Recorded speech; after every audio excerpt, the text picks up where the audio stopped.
नमस्कार। एक बार फिर हाजिर हूँ एक नई कहानी केकई कथा लेकर। ये कहानी मैंने 6 अक्टूबर 2010 को लिखी थी। प्रस्तुत है, वाचन कर रहा हूँ कहानी केकई कथा।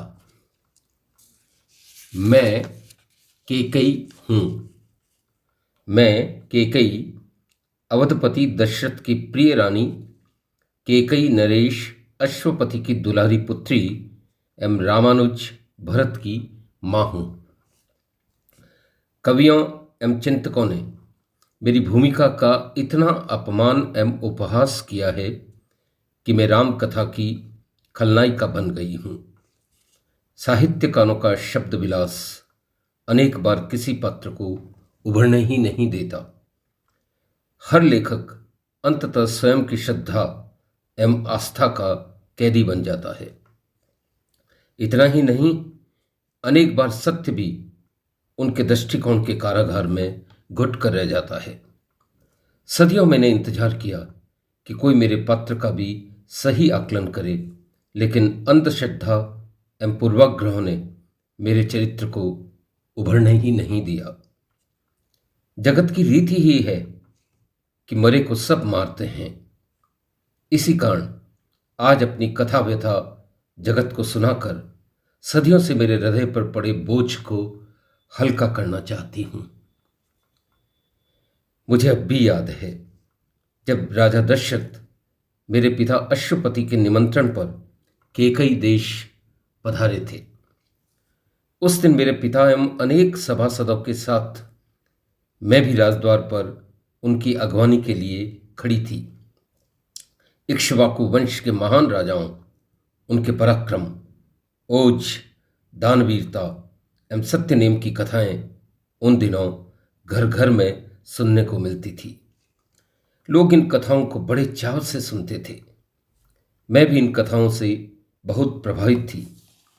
कहते हैं इसी वंश के राजा हरिश्चंद्र ने सत्य की राह पर अपना राज्य, सुख, भार्या एवं पुत्र को तृण की तरह त्याग दिया। राजा शिवी ने शरणागत कबूतर को बचाने के लिए एक बाज को अपने शरीर का मांस काट कर दे दिया। इसी वंश के राजा अलर्क ने एक याचक को अपनी आंखें उपहार में दे दी। मेरा सौभाग्य था कि ऐसे महान वंश के उत्तराधिकारी शूरवीर राजा दशरथ के स्वागत का सौभाग्य मुझे मिला।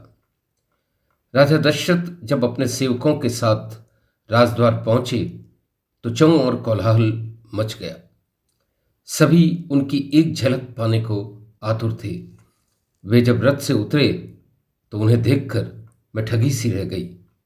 राजा रूप, शौर्य एवं दर्प की त्रिवेणी थे। रथ से उतरते समय वे ऐसे दृष्टिगत हो रहे थे मानो साक्षात सूर्य पूर्व दिशा से उद्भासित हो रहा हो। मेरे पिता आगे बढ़कर उन्हें राजद्वार तक लेकर आए। विप्र समुदाय ने मांगलिक वचन सुनाकर उनका अभिनंदन किया। मेरे पिता ने राजद्वार पर ही अन्य सभासदों के साथ राजा दशरथ से मेरा भी परिचय करवाया। मेरा परिचय जानकर वे अति प्रसन्न थे। अतिथि कक्ष में राजा दशरथ के स्वागत की जिम्मेदारी मुझे ही सौंपी गई। अर्घ्य, पाद्य, स्वागत संभाषण एवं अल्पाहार के पश्चात उनके केकई प्रवास तक मैं उनके समीप ही रही। मैंने पूरे मनोयोग से उनकी सेवा की एवं उनकी हर सुविधा का ध्यान रखा। मेरे सेवा भाव से राजा इतने प्रसन्न हुए कि उन्होंने उनके साथ आए मंत्री को बुलाकर कहा कि मेरे रूप, गुण एवं सौंदर्य ने उनका मन मोह लिया है। मंत्री ने जब उन्हें बताया कि यह कन्या रूपवती ही नहीं, शस्त्र संचालन एवं सारथ्य विद्या में भी निपुण है, तो राजा अभिभूत हो गए। उन्होंने वहीं उसी मंत्री के हाथों मेरे पिता के पास प्रस्ताव भेजा कि वे मुझसे विवाह करने को इच्छुक हैं। राजा दशरथ के प्रस्ताव ने मेरे पिता को चिंता में डाल दिया। मैं मेरे पिता के आंखों की पुतली थी। वे मेरे पिता ही नहीं, माता भी थे, क्योंकि मेरी माता को तो उन्होंने बचपन में ही गृह कलश से कुपित होकर देश निकाला दे दिया था। मैं जब बड़ी हुई तो पुरुष एवं पति की इस क्रूरता एवं हठ धर्मिता को पल पल धिक्कारती थी। उनके कोप ने मेरा मातृ स्नेह छीन लिया। मेरे मन मस्तिष्क में इस घटना का इतना गहरा आघात हुआ कि पुरुष वर्ग के प्रति मेरे मन में स्वाभाविक रोष ने जन्म ले लिया। राजा दशरथ के प्रस्ताव पर मेरे पिता कई देर तक चिंतन करते रहे। उन दिनों कौशल एक शक्तिशाली राज्य था एवं केकई की उनसे मैत्री संधि होने के कारण केकई राज्य भी शक्तिशाली राज्यों में माना जाता था। मेरे पिता का असमंजस इस बात को लेकर भी था कि राजा दशरथ के पहले से ही कौशल्या एवं सुमित्रा दो रानियां हैं। वे दोनों भी गुणी एवं प्रतिभावान हैं। ऐसे में क्या मेरी पुत्री का वर्चस्व बन पाएगा? वे दशरथ को ना कहने का साहस भी नहीं जुटा पा रहे थे। इसी उलझन के चलते उन्होंने मुझे अपने कक्ष में बुलाया एवं राजा दशरथ के प्रस्ताव पर सहमति मांगी। मेरे पिता से दशरथ का प्रस्ताव सुनकर मैं हतप्रभ रह गई। क्या मुझे एक ऐसे राजा से विवाह करना होगा जिसके पहले से दो रानियां हैं? पुरुष की क्रूरता मेरे मन मस्तिष्क में पहले से बैठी थी। इस घटना ने मेरे पूर्वाग्रहों को और दृढ़ कर दिया। मैं पिता के समक्ष चुपचाप खड़ी रही। जब पिता ने मुझे पुनः पूछा तो मैंने इतना ही कहा, पितृवर, अविवाहित कन्या पिता के अधीन होती है। आपकी आज्ञा को शिरोधार्य करने में ही मेरा कल्याण है। इतना कहकर मैं तेजी से चलकर अपने कक्ष में आई एवं तकिए में सर रखकर फूट फूट कर रोने लगी। मेरे मन में एक सुषुप्त विद्रोह ने घर कर लिया कि अवसर मिला तो मैं भी पुरुषों को उनकी क्रूरता का कड़ा दंड दूंगी। मेरे पिता एक कुशल राजनीतिज्ञ थे। दशरथ के प्रस्ताव का उत्तर देते हुए उन्होंने मंत्री को यह कहा कि वे केकई के विवाह पर तभी सहमति देंगे जब दशरथ वचन दें कि केकई का पुत्र अयोध्या का उत्तराधिकारी होगा।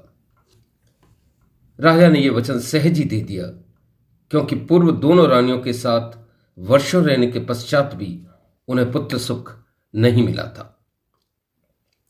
राजा को लगा मुझसे विवाह कर कदाचित उनके पुत्र प्राप्ति का चिर मनोरथ पूरा हो जाए।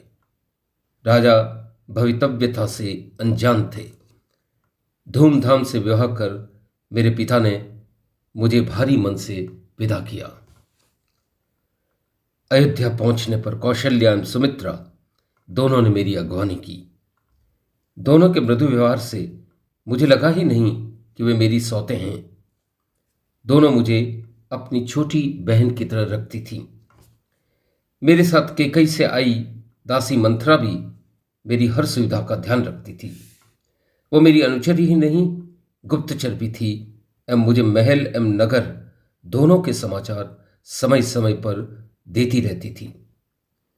मंथरा की पीठ पर बचपन से ही कुबड़ था एवं वह शारीरिक रूप से अशक्त भी थी। तथापि उसके गुणों से प्रभावित होकर मैंने उसे कौशल साथ लाने का निर्णय लिया था। मैं बचपन से जानती थी कि हर नारी की पीठ पर एक कुबड़ होता है, शारीरिक अथवा मानसिक। मानसिक कुबड़ को क्रूर पुरुष जन्म देते हैं एवं उसे ढोना हर स्त्री की नियति है। निशक्त जनों, विशेषतः निशक्त नारियों के प्रति मेरे मन में बचपन से ही अनुराग एवं सहानुभूति थी। राजा दशरथ युद्ध कौशल में तो निपुण थे ही, उनका प्रणय कौशल भी मुंह चढ़कर बोलता था। स्त्रियों को रिझाने की कला में वे सिद्धस्त थे। उनकी प्रेम पारंगतता देखते ही बनती थी। विशालक्षी, कमल नयने, सुमध्यमे, शुभे, आनंदिते, गर्विते आदि संबोधनों का प्रयोग कर वे मेरा मन मोह लेते थे। मैंने भी उन्हें अपने रूप पाश में यूं बद्ध कर लिया था जैसे कमलिनी भ्रमर को बद्ध कर लेती है। मेरे काम बाणों से बिद्ध वे अनेक बार मेरे कक्ष में आकर मुझसे प्रणय याचना करते थे। उनकी काम परवशता एवं अकुलाहट का मैं मन ही मन आनंद लेती थी। समागम के पश्चात वे मुझे प्रणय चातुरी एवं संभोग चातुरी जैसे अलंकारों से विभूषित करते थे। शीघ्र ही मैं उनकी प्रिय राजमहिषी एवं अयोध्या की सर्वाधिक प्रभावशाली रानी बन गई। यहां तक कि राजा नगर के बाद शिकार पर जाते तो मुझे साथ ले जाते थे। मुझसे घड़ी भर का बिछोह भी उन्हें असहनीय था। राजा दशरथ का शौर्य, पराक्रम एवं शस्त्र लाघव अद्भुत था। उनके बलिष्ठ कंधे, सुस्पष्ट भुजाएं, चौड़ी छाती एवं बड़ी बड़ी आंखें देखकर ही अनेक सूरमा कांप जाते थे। धनुष कंधे पर रखकर जब वे रथ पर चढ़ते तो विधर्मियों के दिल दहल जाते थे। देवताओं का राजा इंद्र भी उनके शौर्य एवं साहस का लोहा मानता था। एक बार शंबरासुर नाम के असुर से युद्ध करने के लिए राजा इंद्र ने दशरथ से सहायता मांगी। शंबरासुर एक क्रूर आक्रांता था। देवता उसके साथ अनेक लड़ाइयां लड़कर थक चुके थे।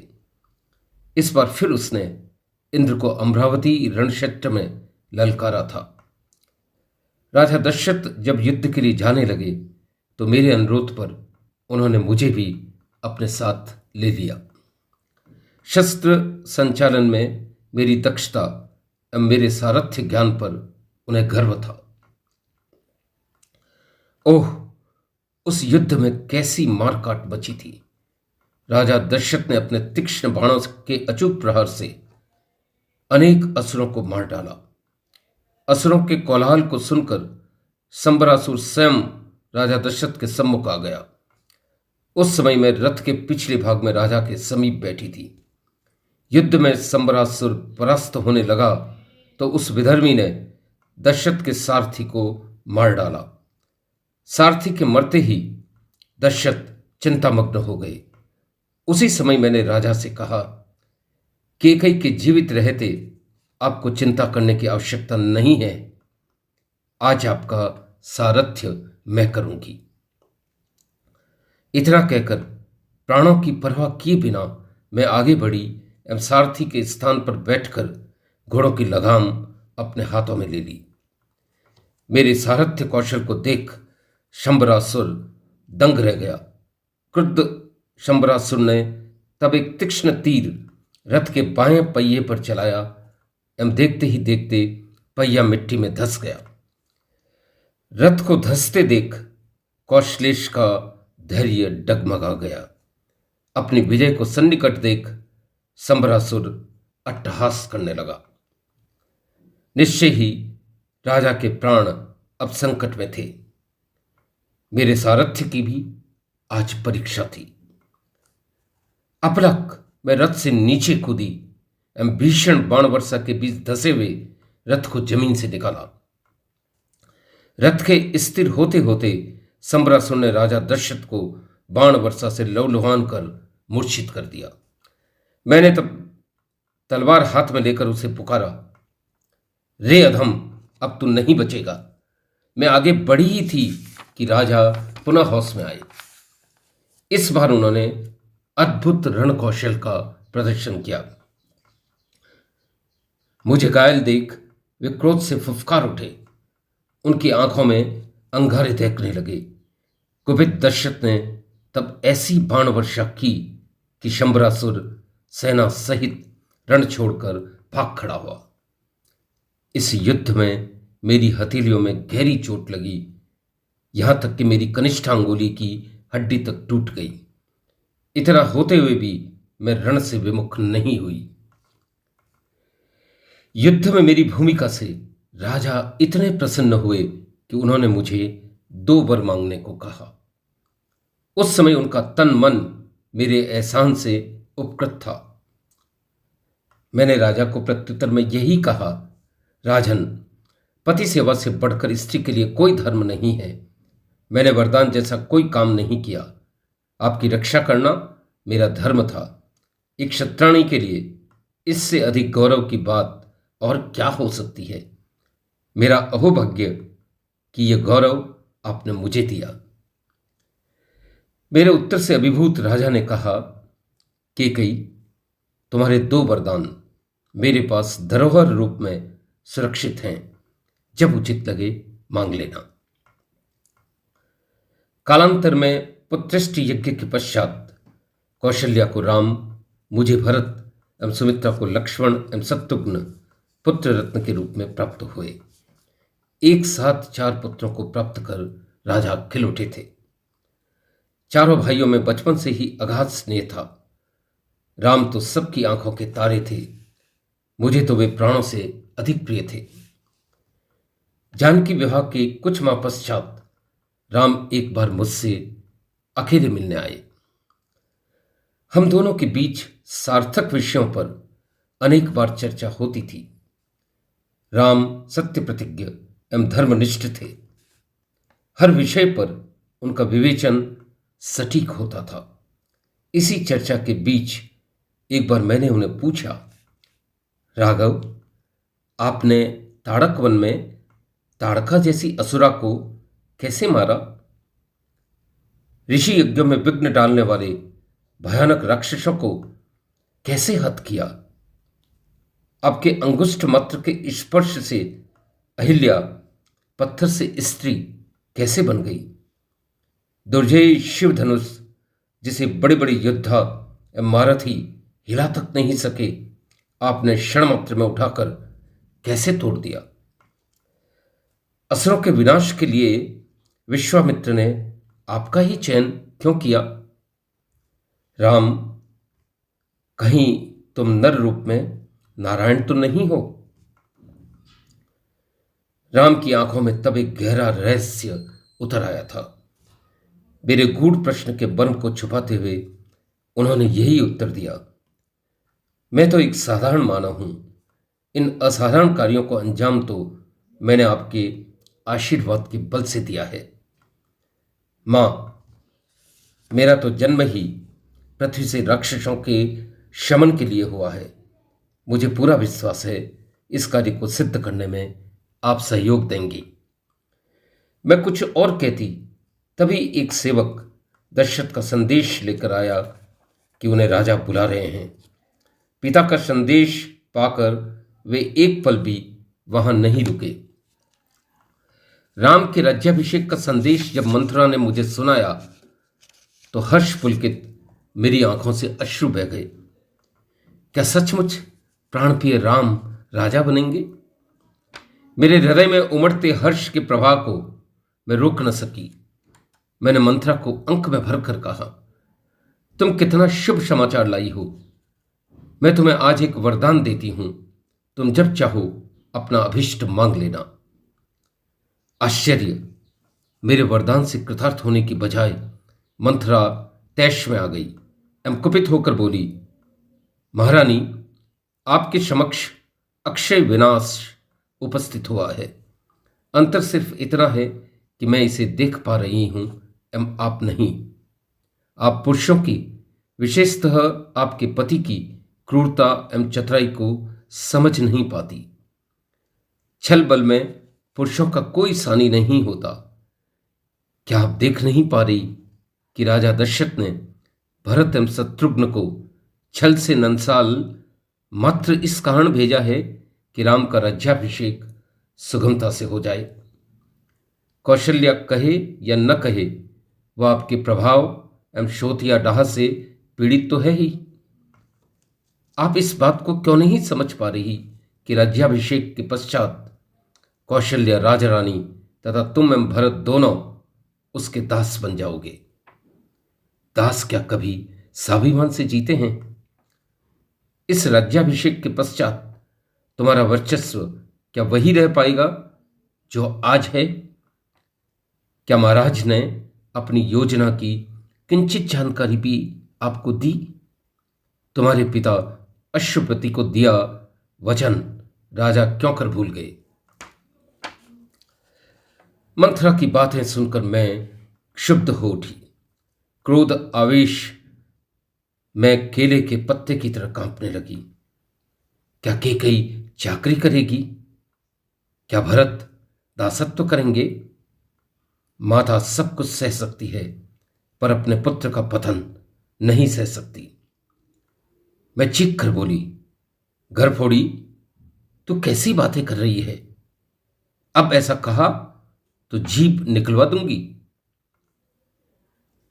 मैंने मंथरा को भला बुरा तो कह दिया, लेकिन अपने शोक आवेश को न रोक सकी। पुरुषों की क्रूरता एवं छल के प्रति पैठा पूर्वग्रह वर्षा काल के मेघों की तरह मेरे मन व्योम पर छा गया। क्या मेरी ममता इतनी असहाय है कि मैं अपने पुत्र का पराभव एवं दासत्व तो देखूंगी? मुझे चिंतामग्न देख मंथरा ने मेरे कंधे पर हाथ रखकर जब ये कहा कि वह तो मेरा हित चिंतन ही कर रही है, राज्य राम को मिले या भरत को, वह तो चेरी ही रहेगी, तो मेरी बुद्धि उलट गई।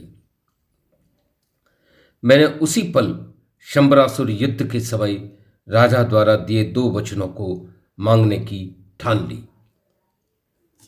प्रणयातुर राजा उस रात जब राज तिलक का समाचार देने आए तो मैं कामातुर प्रणयातुर राजा उस रात जब राज तिलक का समाचार देने आए तो मैं कोप भवन में थी।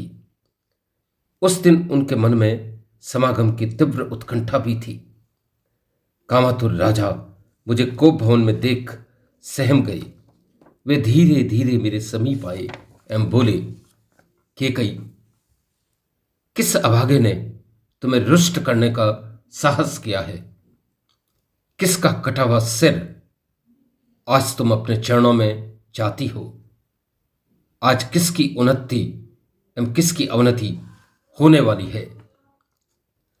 सत्यम धर्म की पताका फहराने वाले रघुवंश के एक राजा के मुंह से ऐसे दीन वचन सुनकर मैंने मन ही मन सोचा कि क्या एक राजा को इतना कामाशक्त होना चाहिए?